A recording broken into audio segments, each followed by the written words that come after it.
welcome to Network 2020's webinar on Protest, Power, and Democracy, a Global Reckoning. We are delighted to have three experts with us today, whom I will introduce shortly, to have this latest discussion in Network 2020's State of Democracy series. Just a few words about Network 2020 for those of you who might be joining us for the first time. So we are a New York-based nonprofit, and we're really focused on bridging the gap between the private sector and foreign policy worlds. We do a number of different programs, including this virtual briefing series. We also run research abroad. We're just embarking on a 2-year project in Tunisia, for example, and so you can take a look at our website and read more about all the other work that we're doing in addition to this briefing series. Like I said, this is, I think this is the fourth in our State of Democracy series. And so we started this series earlier this year to take a look at what's happening in democracies worldwide. And we've gone through assessing democracy promotion, looking at backsliding, the role of technology, and today we're here to talk about protests movements and the role that they play in democracies or democratization. And then our last one will be on democracy versus economic stability, and we will keep you updated about when that will happen. And with that, I'd love to introduce our panelists. So first we have Zachariah Mampilly, who is at the International Public Affairs School at CUNY. We asked him to speak. We were particularly interested in what he has to say about the role of protest in strengthening democracies. He looks a lot on Africa, and I believe you're saying South Asia as well. So he has a lot of interesting insights into how protests can be used as a tool to strengthen democracies. So we're delighted to have him. Next, we have Valeria Palanza, who is at the Catholic University of Chile. Her research is a little bit different. She's focusing a lot on more on the legislative and the executive side, but can also provide information about that, as well as about the protests in Chile, which I think we'll get to during the discussion, which are quite interesting. And lastly, we have Richard Youngs, who is at the Democracy, Conflict, and Governance program at Carnegie Europe. And he's done a lot of very interesting work too on what happens after protest movements dissipate too. And so where does that go into in terms of civic action? So all three of them are very well qualified. We're delighted to have them. And so with that, thank you to the three panelists for joining us. And I will actually start with you, Richard, in terms of setting the scene, just because it's hard to remember, but in the before times, in the pre-COVID times, 2019 was notable in part because of just the number of protests that roiled the globe, I think on all 6 continents. So to set the scene a little bit, Richard, could you talk us through what you've seen in terms of trends of civic activism used to create change, whether in democracies or among activists who are looking to move toward democracies? So just if you could kind of give a top line on some of the big trends so that we're all on the same page. Sure, and thank you very much for the invitation. Just a few of the major trends, and I think it was clear that in the years preceding the pandemic, there'd been an incrementally growing intensity of civic activism across the world. But I think it's important to recognize not all of this was about protests. If you looked at the indicators of protests, it was clear there was a spike around 2010, 2011, 2012, that abated a little bit, then started growing again from about 2015, 2016. Since then, we've seen really quite an unprecedented clustering of protests. Of course, there's been protests clustered in previous periods of history, but what seems unique at the moment is that these are happening pretty much everywhere in all regions of the world, rich countries, poor countries, democratic countries, authoritarian regimes. But I think this gradual growth in activism is about other things as well. More traditional forms of civic campaigns and civil society organizations is still there and still growing. It hasn't been completely replaced by protest activity. We see a lot of very interesting activism also growing at a more local level that doesn't necessarily express itself in terms of mass mobilization or more protest, but I don't think it's any less important for democracy because of that. This is more a kind of practical democracy of kind of daily activity, people organizing at a community level. It's not always effective. It's a little bit, often it's spontaneous, quite footloose. It doesn't necessarily persist over long periods of time, but we can see a kind of thickening there of local communities that many analysts would argue is really quite essential for underpinning democratic development. So in Carnegie, we've been monitoring this and come to the conclusion that there's lots of different things happening in terms of civic activism. Some of it is about the really big confrontational protest. Other forms of activism are more about kind of practical self-help that often develop alongside or in parallel to the protests. The protests are not all good news for democracy. I think we have to recognize that sobering reality. There's lots of different motivations and aspirations included within protests. We know some of them are quite illiberal and even anti-democratic in nature. So I'm not sure these protests are necessarily pushing global politics unequivocally in a democratic direction.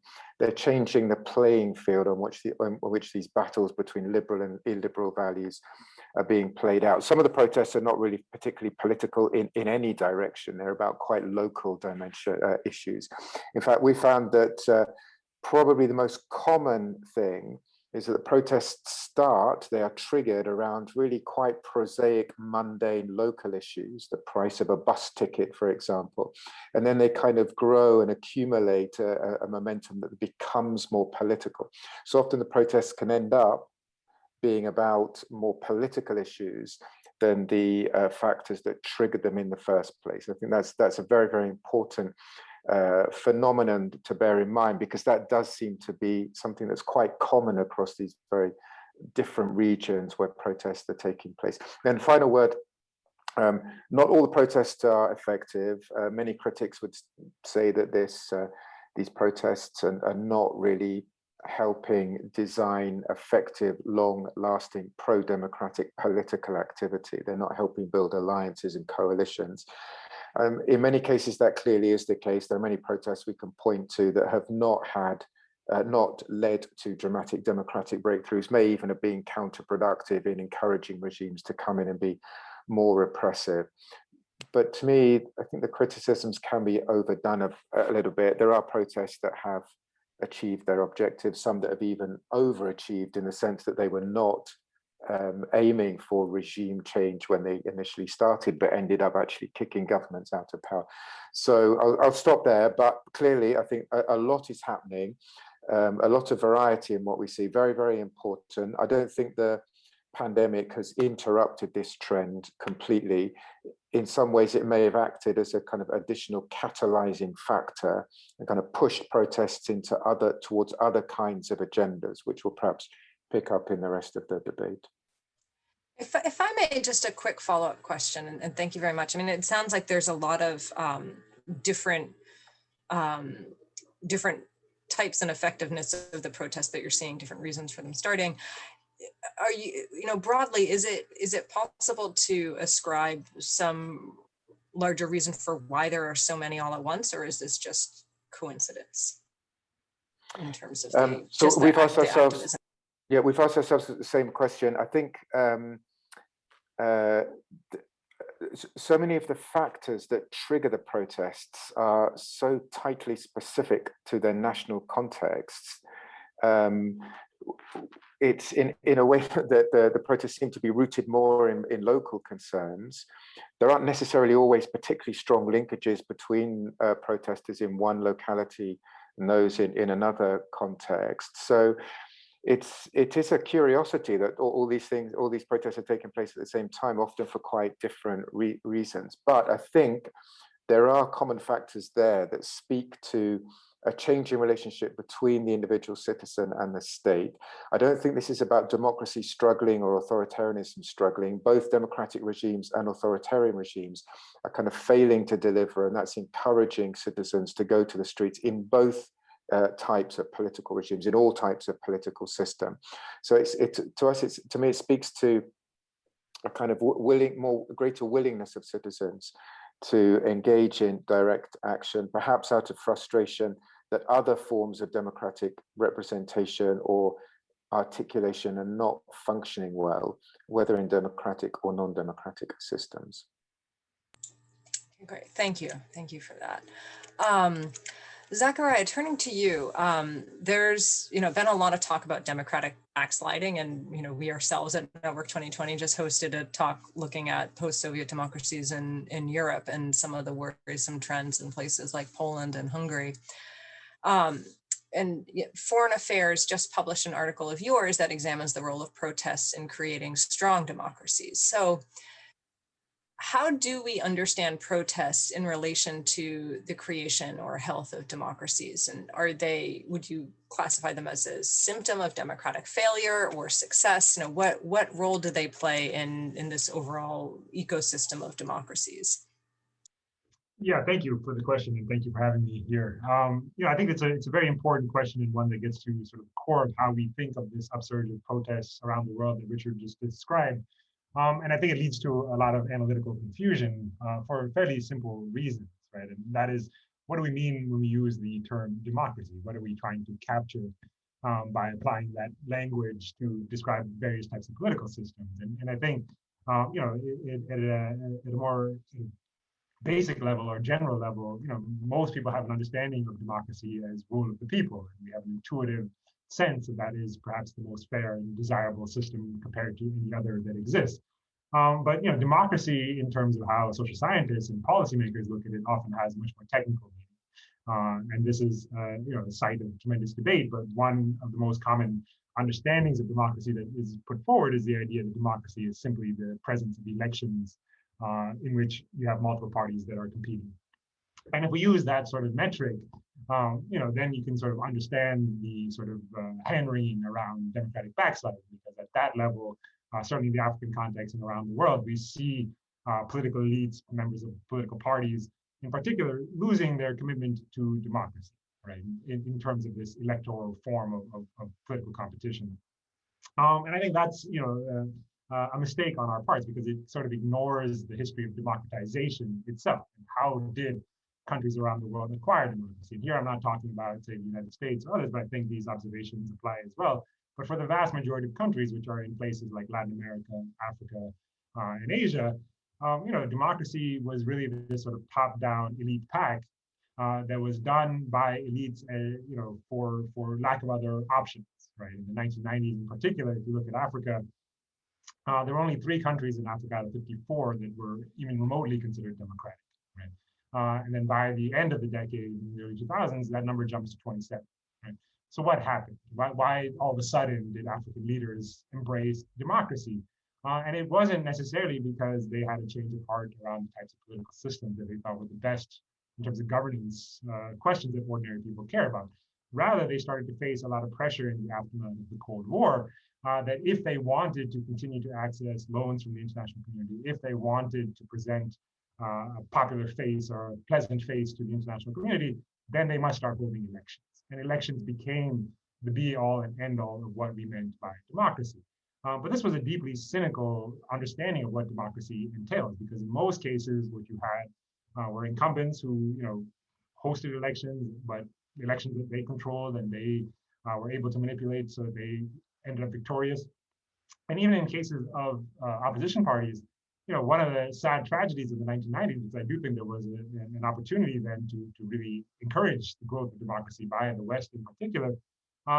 Instead of allowing sort of robust and vigorous debates around fundamental questions of how to organize our economies and societies, opposition parties in particular were basically given a Sophie's choice, right? You can participate in elections. We will encourage the ruling party to allow for elections and to legalize opposition parties, but you must embrace a set of very orthodox economic policies to do so, right? So if you look at Africa in the 1970s and 80s, you had very robust socialist and communist parties across the continent, most of which were banned, prohibited in some way by the ruling regimes. In the 90s, you have this process where they're now allowed to contest elections, but only if they forsake the economic policies that they had championed from the beginning, right? You can look at a very sort of prominent example in South Africa, where you have the African National Congress, which, even to this day is a member of the Socialist International. And in order for the African National Congress to be allowed to contest in elections in South Africa in the early 1990s, they had to forego a whole set of economic policies that they actually had championed throughout the anti-apartheid struggle. Things like nationalization of private industries, things like redistribution of land away from whites to other populations in South Africa that had historically been marginalized. In other words, they had to abandon precisely those things that we should be celebrating about democracy, which is allowing people to choose from genuinely divergent options, right? And so I think that sort of narrative is important to insert into this debate about whether or not we are witnessing a period of democratic backsliding, because I think part of what is motivating many protesters in the African context in particular is disillusionment with this thing that we call democracy, right? What they understand instead as sort of elites rotating in and out of political power in a highly top-down, highly manufactured and managed process, rather than representing genuinely the will of the people, right? And so for me, what I see happening, I don't romanticize protests in any way whatsoever, but I see people interrogating the origins of democratization itself, right? Asking why it is, and even though we have multiple parties, even though we have regular elections, the policy options that are being put forth are so constrained. They're so limited. There isn't really any broad talk about, say, economic redistribution in a meaningful sense, right? And I think that in order to understand why people are so cynical about the nature of democracy, because again, most African countries are now democratic, at least in the technical sense, we have to sort of interrogate what we mean by democracy itself. And what I call for, and this is the last point I'll make here, is a much more substantive understanding of democracy, right? One that actually centers the notion that democracy means rule of the people. And if we think of democracy as rule of the people, then it has to be something more than occasional elections. It has to also mean a right to free assembly, right? It has to mean a right to free speech. And oftentimes, we know that there are countries that restrict free speech, restrict the right to congregate, and yet are still considered to be democratic by the international community, right? Simply because they have opposition parties and they allow elections, even if they're highly managed elections. And so I think that that's the tension that makes this debate kind of unproductive in some ways, right? Because I think rather than starting with what do we mean by democracy, what kinds of democracy do we want to see, we accept these very technical understandings of democracy that foreground only elections to the exclusions of what I would consider to be more intuitive understandings of what democracy actually can mean and should be. Thank you. I think that lays it out very, very well in terms of having that very robust sense of democracy as opposed to something that's more narrow and prescribed. Thank you. Turning to you, Valeria, Chile has been, I think, one of the more interesting cases in the past year and a half or so because of the student protest that started, I think it was in October of 2019. Those protests resulted in a referendum for a new citizen drafted constitution. Can you talk us through this real world example of protests and action? Because I think it's fascinating that it went from these student-led protests all the way through to something that actually resulted in perhaps some real change. And so, how likely are these reforms to make a lasting difference? And do you think these protests will ultimately strengthen Chile's democracy? Yes, thank you, Courtney. Thank you for having me today, and thank you for your question. I think the case of Chile will speak to points made both by Richard and by Zachariah. So I hope that you can see that. I'd like to provide some background on the case of Chile before diving into recent developments, which are fascinating, I find, to analyze. So Chile has been an interesting case to observe, I'd say, at least since 1990, when it transitioned back to democracy, right? Coming out of a 17-year dictatorship led by Pinochet. That period left the country on a path of neoliberal economic development and a constitution that was for the most part, decided behind closed doors by a small group of mostly white conservative men. So the formula worked for some time, but the constitution was never entirely recognized as a legitimate constitution, despite having undergone several reforms later, right, during democracy. And beyond the constitution, the institutional setting overall, and I'll mention the electoral system just because of, because it's obvious, was either designed or tweaked around the edges to preserve the status quo, right? So we have this orthodox set of policies supported by a conservative constitution and additional institutions designed to preserve that status quo. Now, to be fair, this setting brought the majority of Chileans out of poverty, and it led to sustained economic growth. So, but unfortunately, it also increased and in a sense congealed, I would say, high levels of inequality and a very skewed scheme of access to public goods. So this speaks to Zachariah's point, right? Demands for improvements in education, healthcare, pensions, just to name a few, have been present for at least a couple decades with very little or very marginal improvements conquered. So now, yes, I'd like to fast forward and get to your question. So first, I'd like to say that as early as 2006 and 2011, Chile was home to quite meaningful protests organized by students as well, mainly high school students. The demand back then was effectively improvements in education, most of which truly never prospered. And as a footnote, let me say that one of the presidential candidates participating in primaries this coming Sunday is a leader that emerged out of that movement. So this is, I'd like to mention this because it also speaks of the relationship between protests, mobilization, and the renewal of democracy, renewal of leadership, which is important, right?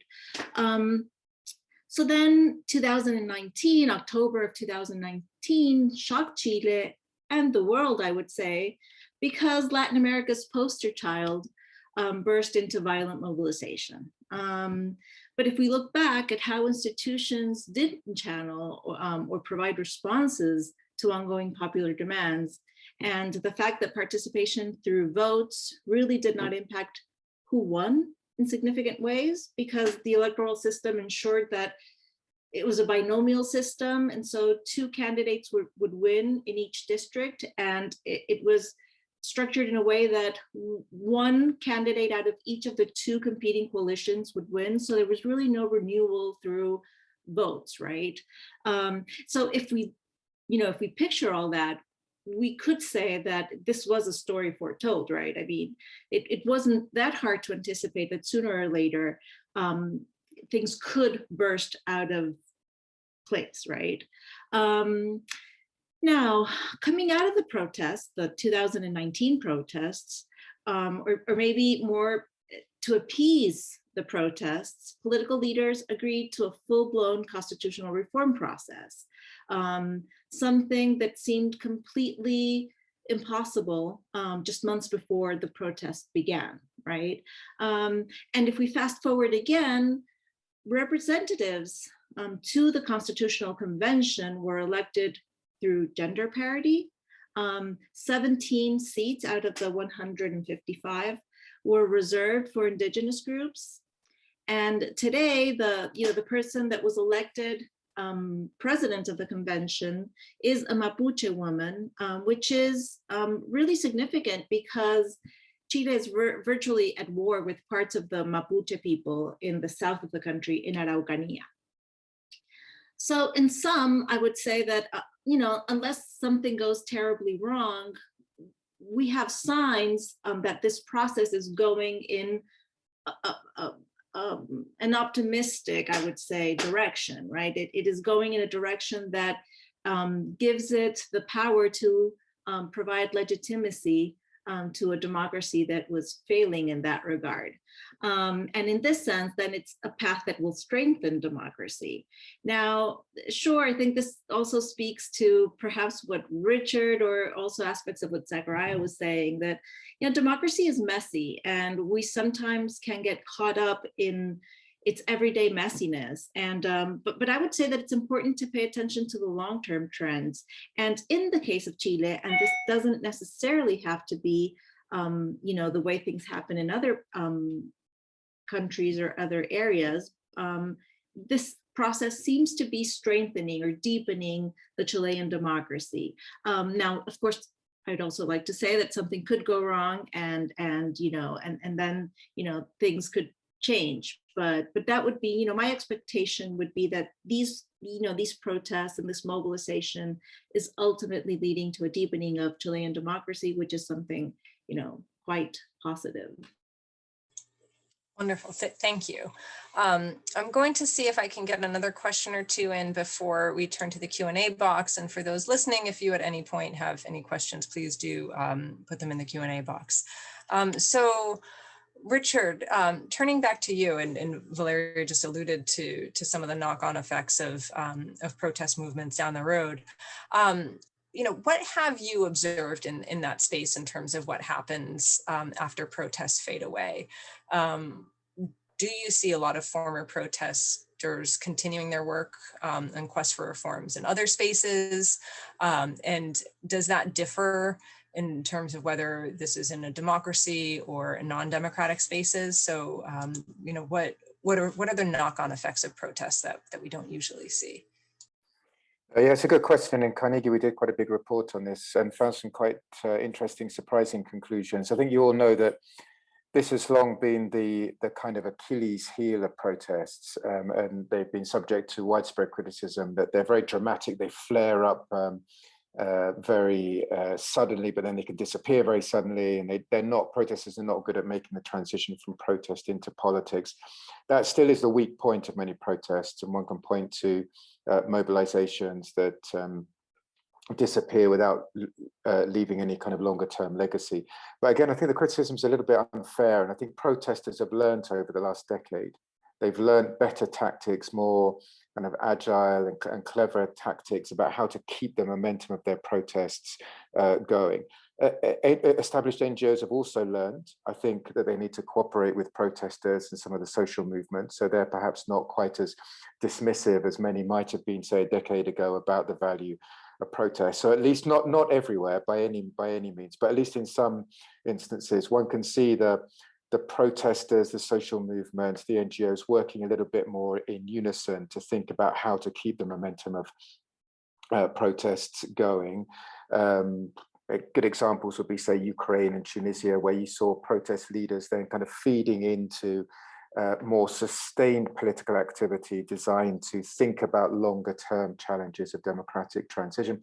I happen to live in a country, Spain, that had one of the most iconic protest movements of the early 2010, the Indignados movement. The leaders from that movement formed a political party. That party is now actually part of the government. Whether or not it's doing a good job is another debate, but it shows that these were kind of people who initially were very almost kind of reflexively anti-politics, and they did move into the political sphere.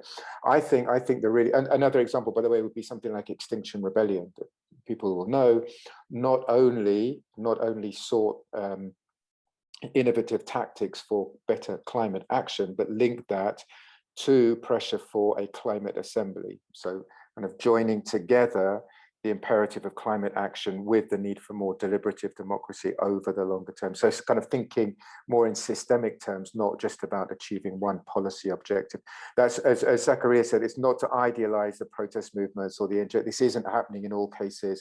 In many cases, there's still rivalry between the parties and the protest leaders, and that kind of undercuts pro-democratic momentum. But I think the reality is a little bit more nuanced and varied than it perhaps was a decade ago. I think, and I'll finish with this, I think the really interesting thing is this, that other actors seem to be trying to learn from the protest movements, like political parties and NGOs, and trying to get a little bit of the spirit of the protests and the social movements, the direct link with citizen direct action into other forms of political representation and other democratic channels.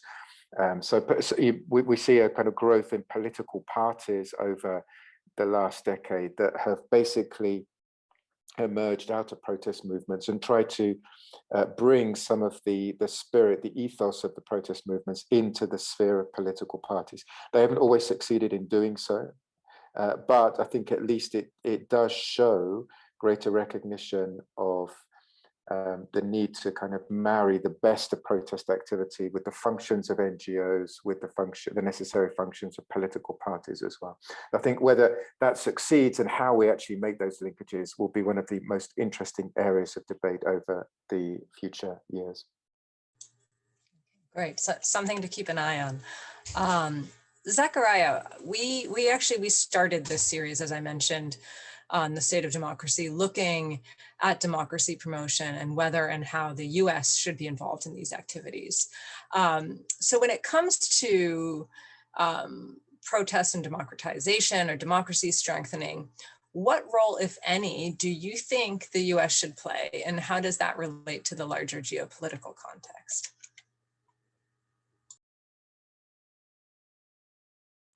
I think you're muted, which might be a good thing for a hard question.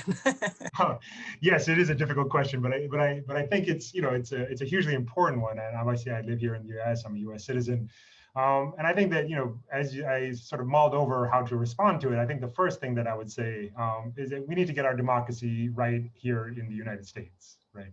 I think that a big part of the reason why our message is often falls on deaf ears is that there are real questions about the viability of American democracy. There is a way in which Americans in particular are very self-congratulatory about living in the oldest democracy in the world. I would disagree with that characterization. I think the US is a young democracy, very young, even compared to India, where my family is from. And I situate American democracy's starting point in the 1960s with the passage of the Civil Rights Amendment and the Voting Rights Act. And again, I think that goes back to a more intuitive understanding of democracy as rule of the people. And if you exclude even some portion of that people, then you cannot call yourself a democracy. And what we are living through currently is in a dramatic effort by the powers that be to roll back even that sort of limited understanding of democracy that we've had since the 1960s, in which we ensure that all Americans have access to the voting box, right? And then if you combine that with sort of overall debates that are ongoing in the United States around the filibuster and other fundamentally anti-democratic practices that are baked into our political system, I think there are real concerns about the future and health of American democracy that we need to address first. And the reason that we need to address it is because I think one of the most problematic components of American democracy promotion abroad is that the whole world knows that we do it for instrumental and cynical reasons. And it diminishes the quality of our messaging when we don't have a robust democracy at home. And then the only times we seem to be on the side of pro-democracy protesters is when they seem to fit other sorts of strategic objectives that we may have, whether those are economic, political, or military.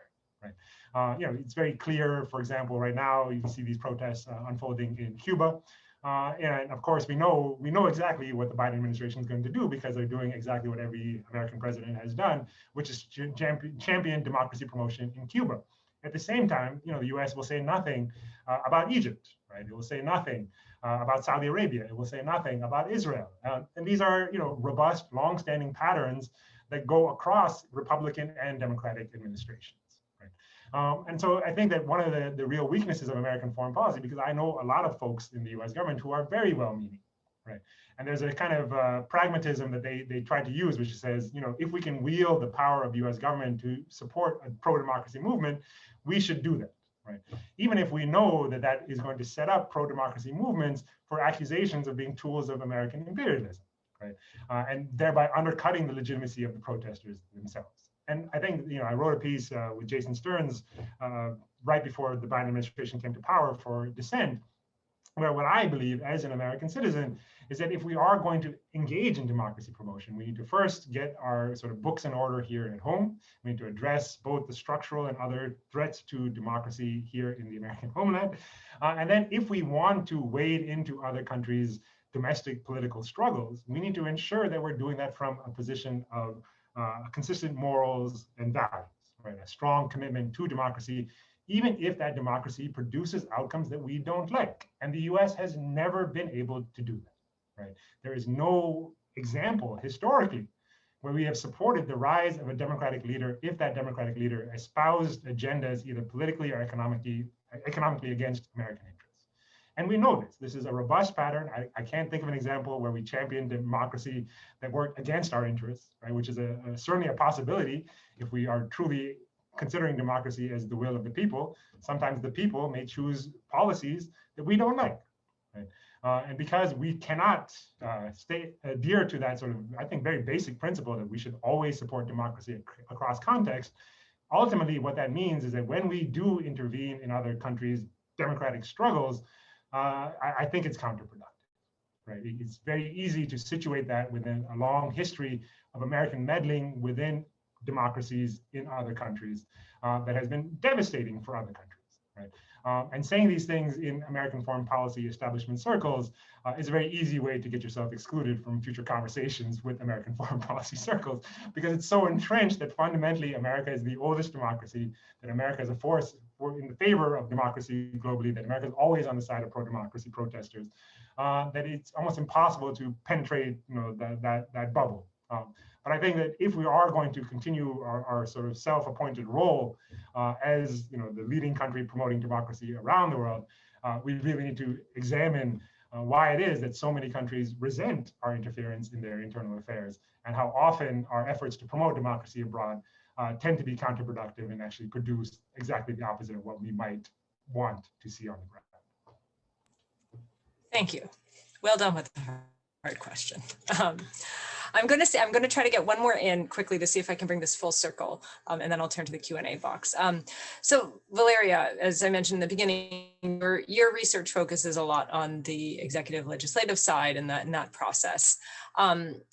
So when you look at the interplay between protests and the functioning of healthy democracy, do you see any correlation between what you look at and the uptick in protests? So sort of, getting back to the why question that I posed to Richard earlier.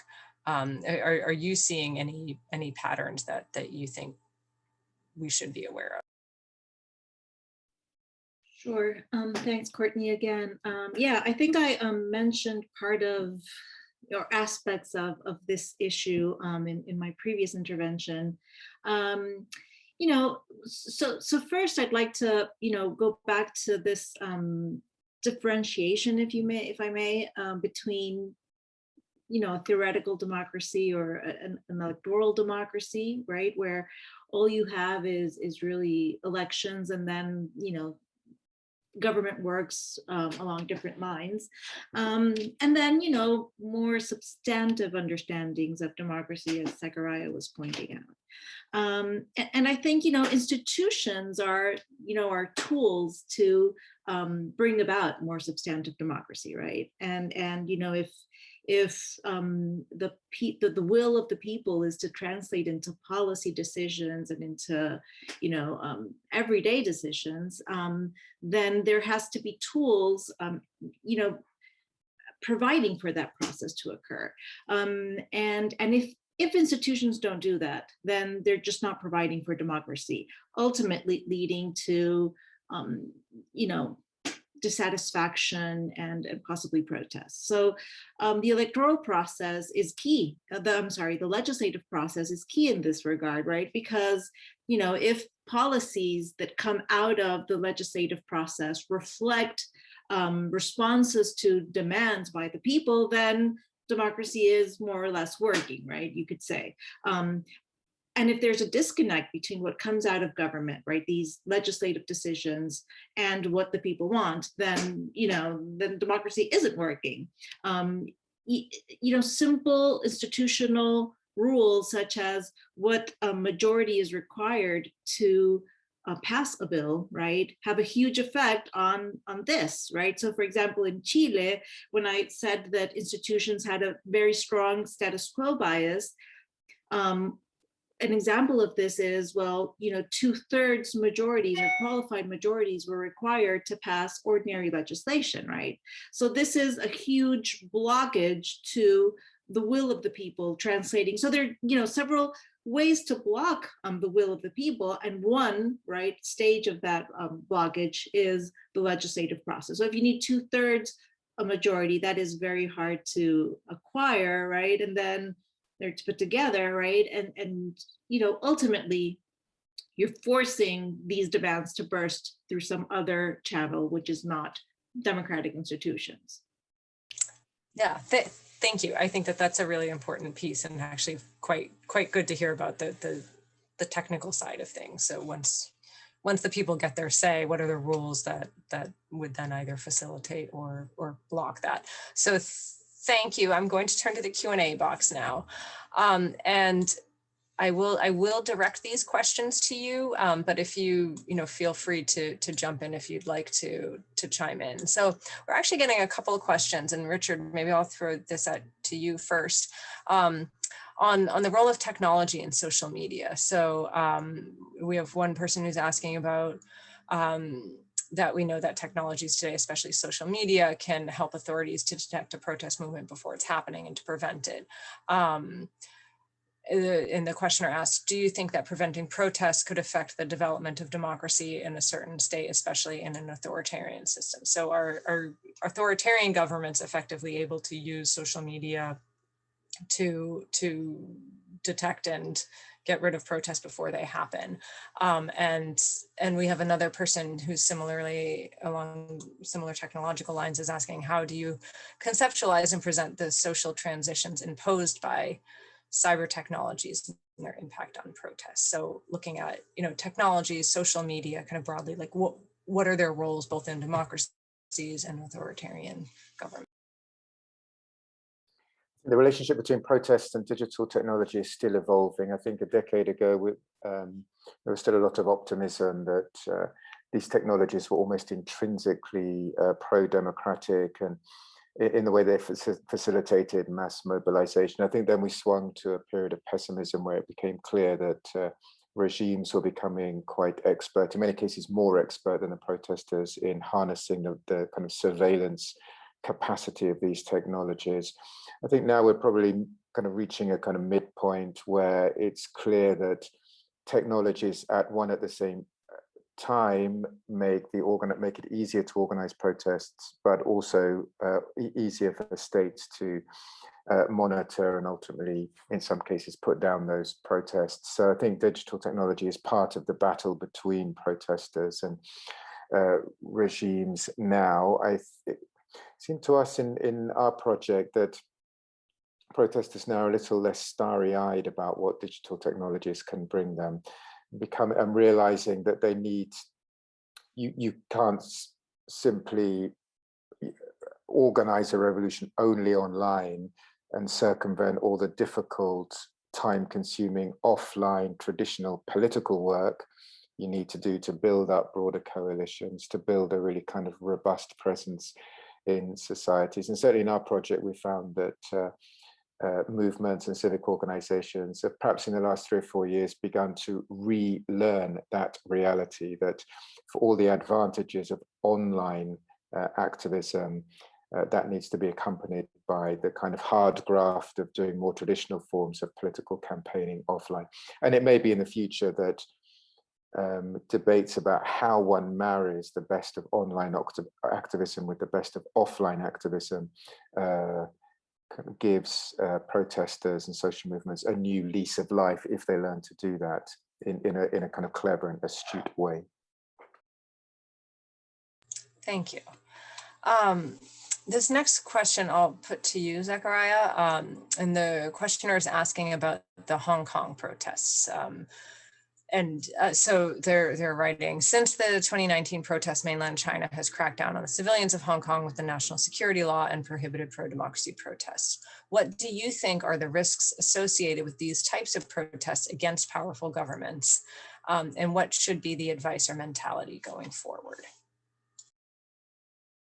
Yeah, I mean, I'll start by saying that I am no expert on the Hong Kong situation or Chinese politics more broadly, but I will just sort of make a general observation, which I think again goes back to kind of this larger critique of how we may perhaps think about social movements and protest politics generally. which is that we tend to view sort of the success or failure of social movements and protest movements as being located within the movements themselves. And we don't necessarily pay as much attention to sort of the larger context in which they operate, both nationally and internationally, right? And I think a lot of the work that I've been doing more recently has been trying to really get at what I might consider the larger structural context in which activism unfolds. Because I think that is a very necessary component of how we assess the success or failure of any social movement, right? And obviously in a context like China, which is one of the most powerful states in the history of the world, which has a tremendous capacity to surveil the population, to repress the population, in which social movements are dealing with a terrain in which they are outmanned, they are outgunned, they are out-technologied on every dimension that we might be concerned with. It is exceedingly difficult for them to even achieve the kinds of victories that they already have achieved, right? And so then that changes the discussion from what may be possible for social movements in such highly repressive contexts, right? And I think one of the things that we often fail to do with protests is to extend to them that kind of nuance and understanding, how the context actually shapes the possibilities, right? And so for me, I look at, I'll give you an example from perhaps a equally repressive but very different kind of repressive context, which is Sudan, right? At least Sudan pre-2019. In this case, I've studied for a long time. And there you had a similarly repressive government. It certainly used a different set of tools than the Chinese used to repress the population. But brutality was probably more present in Sudan than it has ever been in China. And you had one figure in power from basically 1989 to 2019. And any sort of threats to his authority were met with the absolute force of the military, right? And this pushed civilians into armed groups. So there were literally countless numbers of armed groups that tried to fight the Sudanese state. Obviously, most people have heard of what happened in Darfur, but there was a long war in the southern part of the country as well. There were wars in Kordofan and Nuba Mountains. Pretty much every part of the country attempted an armed insurrection against Sudan's government in the past 30 years, right? And by and large, the Sudanese state was able to suppress those armed revolutions because ultimately states wield a monopoly on violence that gives them certain privileges in terms of the international community, right? States can open fire on their population, states can purchase weapons on open markets in a way that armed groups just simply cannot, right? So how did the government in Sudan actually collapse? And I think, in order to understand the success of the social movement in Sudan, you need to, again, locate it historically, right? In 2012, after the events of the so-called Arab Spring unfolded, in neighboring Egypt, Tunisia, Libya, basically all the countries surrounding Sudan, there was an attempt by students in Sudan to set off a similar type of revolution in Sudan as well. And that was easily crushed by the government using the same set of tools that they've always used, a combination of coercion, and then using technologies like Facebook. They were able to track every member of the protest movement and arrest them. And eventually, after a couple of years of trying, this movement petered out, right? And so by social science standards, we would look at that, and many did, and said they failed, right? This was a failed social movement. So we may admire them for their bravery, but fundamentally they failed, right? Then, 7 years later, in 2019 or 2018, a new movement pops up, right? And suddenly this movement seems to be far more sophisticated and more broad-based than anything that happened in 2012 and 2013 in the aftermath of the Arab Spring, right? It began outside of the capital city. It involved the participation of many more sectors of society than the earlier attempts had been, which was mostly concentrated in the capital and mostly populated by young students. And this movement, when the government tried to resort back to the same tools that it always used to crush dissent in that country, it could pop up anywhere in the country at any time. So it started off in a kind of remote town in the northeastern part of the country. It spread quickly through villages and towns throughout before it finally arrived in the capital city. And by the time it arrived in the capital city, you had a very broad coalition of people, from Darfur, from all over the country, from South Sudan, from within Khartoum itself. And it was much more difficult for the government to repress this movement. And ultimately, the protesters were able to overthrow the government itself, right? So what is the connection between the 2012 protests and the 2019 protests? And for me, one of the things that I've always sort of insisted upon is that we expand our window for how we understand the impacts of social movements, right? There's a desire to say, okay, well, 100,000 people have taken into the streets, and then in 3 months, if we don't see sort of dramatic political transformations, we say, well, that movement failed, right? And that's a fundamentally problematic reading of how social movements actually work, because social movements fundamentally transform the consciousness of individuals, right? And so if we look back historically at some of the most famous social movements that have ever existed, like the US civil rights movement or the Indian independence struggles, you know, if we look at the US civil rights movement, that has its roots, I mean, obviously at the beginning of the 20th century, but certainly by the 1940s, something called the US civil rights movement existed in a very tangible sense. And it doesn't achieve success until the mid-1960s, right? So it's a 2-decade-long period. Similarly with the Indian independence movement, you know, the Indian National Congress was formed in 1885. They don't get independence until 1948, right? That's a 6-decade period. I mean, literally, there were some of the founders, their children were the ones who actually were able to achieve independence. And so how do we assess their legacies, right?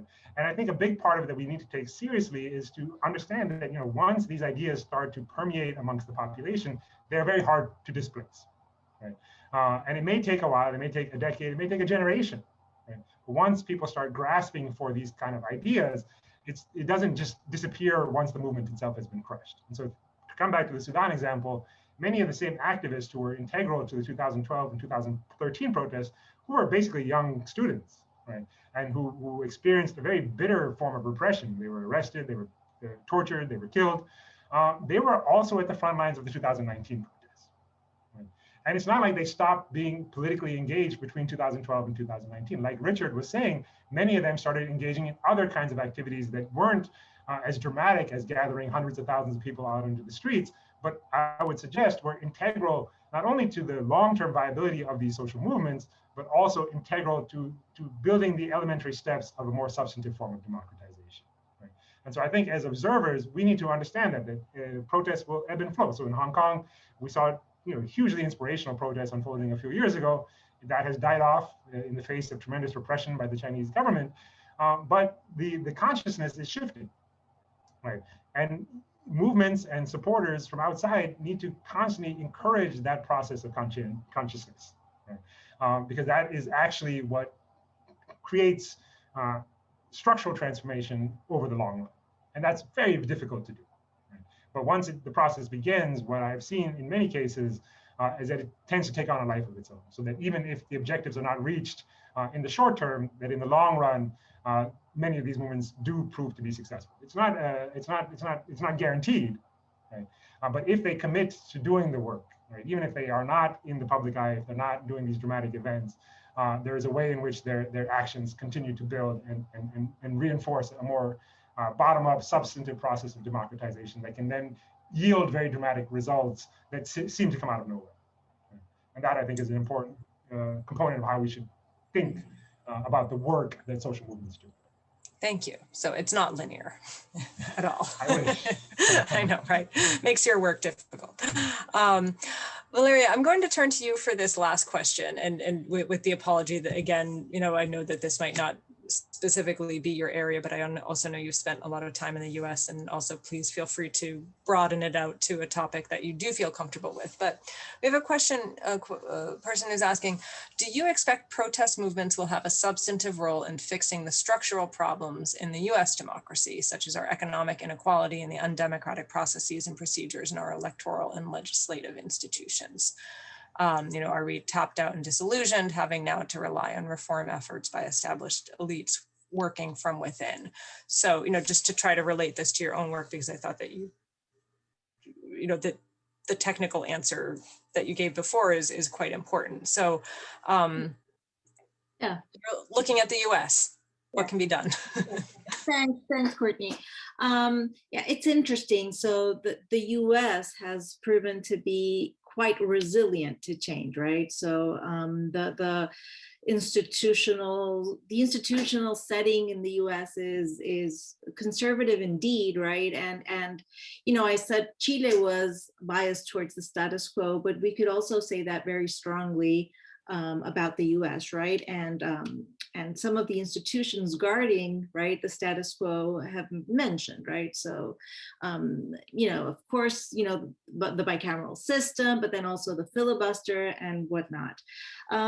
So, if not protests, then what, right? So, so that I guess, that's the question. So, the citizenry needs, has demands, has needs, has, right, and is patient, right? Most of this, most of citizens are not spending their time, at least fully, on politics, right? They have so many other things to do. But when those demands are not met, after years and decades, then occasionally they may decide to become active and, right, move out of their comfort zone and protest. So, that is a very significant thing to observe, because it means that citizens are making an investment, right, from their very difficult everyday lives, to come out and express their preferences in a more meaningful, stronger, vehement way. So, so this is not to say that protest mobilization will lead to change, but it has, they have the possibility to generate change, and I think a lot depends on how attentive to these demands leaders are. So, what I've observed in the US is, certain renovation within the leadership that has been paying much more attention to certain demands, and this may lead to change. We've witnessed discussions, and this has happened before, right, about, changing the institution of the filibuster and aspects of the, so is this thanks to mobilization? It's hard to say, but absent that mobilization, everything is kind of structured to stay the same, right? So certainly protests have that energy that is required to mobilize, and whether they're successful or not depends on a whole lot of other things, right? But that would be my take. Thank you. Yeah, and I think to Richard's point earlier about how so much starts locally too. I think it's very interesting to look. We just had very interesting elections here in New York City, and I think what happens locally is also important, and maybe someday it's not linear, but maybe it goes to the federal level at some point too. So with that, I think we're just about at time. I see someone's asking if there's going to be a recording to access today. Yes, I do believe you'll be sent a link, and it will also be posted on our YouTube page, hopefully later on today, but if not tomorrow. So please do check that. And thank you, Richard, Valeria, Zachariah. Really appreciate all your insight and your time today for a very fruitful discussion. Our next event is Thursday, July 22nd, and we're taking a look at China's centennial celebration and the road ahead for the Communist Party. So you can RSVP for that here with the QR code on our website.